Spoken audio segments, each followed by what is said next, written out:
Today I want to take a few minutes and talk about some very important concepts related to both preparing your budget and maintaining financial stability in your school. Now, I want to talk first about data. You hear a lot about data when you're looking at teacher evaluations, student evaluations, and test scores. We hear that every day. But what about the data that you'll need to both build your budget and also maintain your financial stability during the course of the year? Well, those are two very different things. When you're looking at preparing a budget, you're looking at getting as much information from the shareholders and the stakeholders as you possibly can. What you're trying to do there is find out what are the needs. Again, the most critical part here is making sure that the budgetary needs that are being projected for 1, 2, 3, 4, 5 years also reflect the mission and the vision for your school. Now, when you're looking at that data, there are certain things that you need to take a look at first and foremost, and that is your enrollment. What is your enrollment for the next year, and what do you project it to be for the next 3 to 5 years? Now, that's an important concept that often is overlooked. We simply assume that everyone will show up, and we hope that everything will work out just fine. But what are you really basing that on? Are you basing it on a hunch? Or are you basing it on, if you're in a Catholic elementary school, the number of baptisms, the number of people in religious education program that might transfer into your school? If you're looking at a high school, what are the numbers that you're looking at from the feeder schools, the Catholic feeder schools in the area, as well as the potential students that you have in Catholic parishes that might decide to come in, and the public school population? What percentage are non-Catholics that perhaps might go to your school? That's hardcore data that you need to take a look at. Now, other things that are very important. You need to look at your sources of revenue. How much money will be coming in from your tuition? How much money will be coming in from fundraisers? And again, we'll talk about fundraising in a few weeks.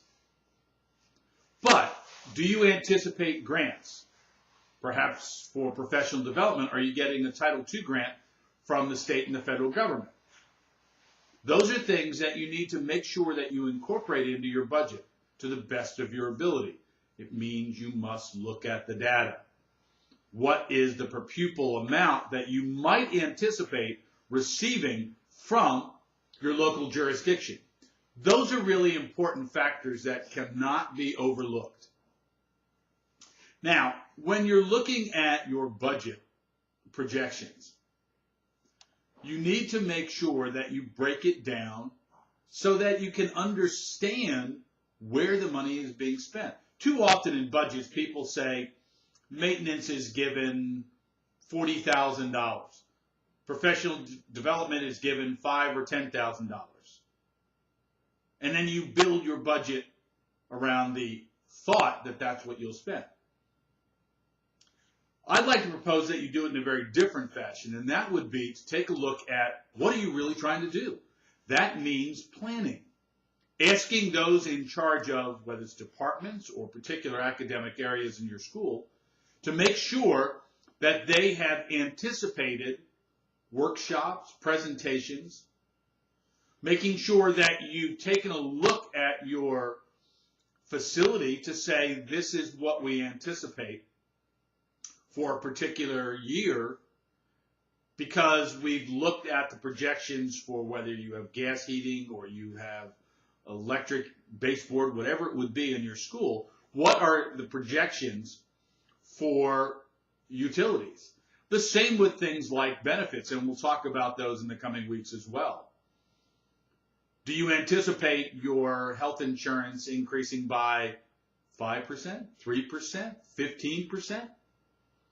And what are you basing that on? Are you going to the sources? Are you going to, if you are associated with particular diocese or archdiocese, are you going to the individuals who are in charge of the health care benefits and saying, what do we expect? The same with retirement. What do you anticipate putting into any kind of a retirement fund?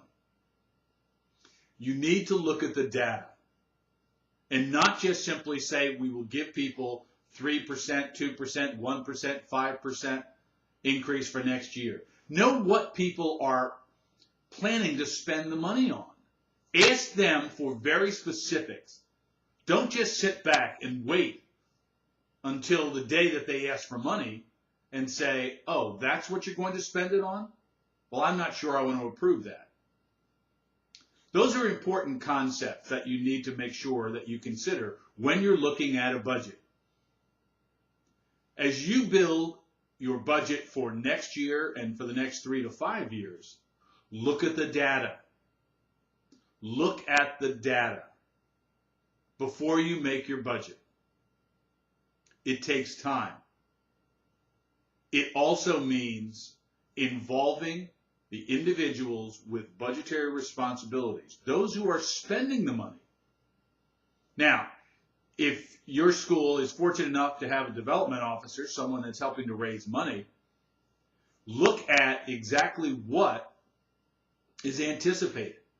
If you're going to have an auction, when is that money coming in? Are you going to have an annual campaign? Those are things that are really important. Again, it goes back to examining the data in hard reality and making sure that you don't overlook the importance of ensuring that all of your budgetary needs and requests fit with your vision as well as the mission of your school. I hope this information helps. If you have any questions, as always, please feel free to email me or contact me by phone, and we can talk about it. I appreciate it, and have a good day.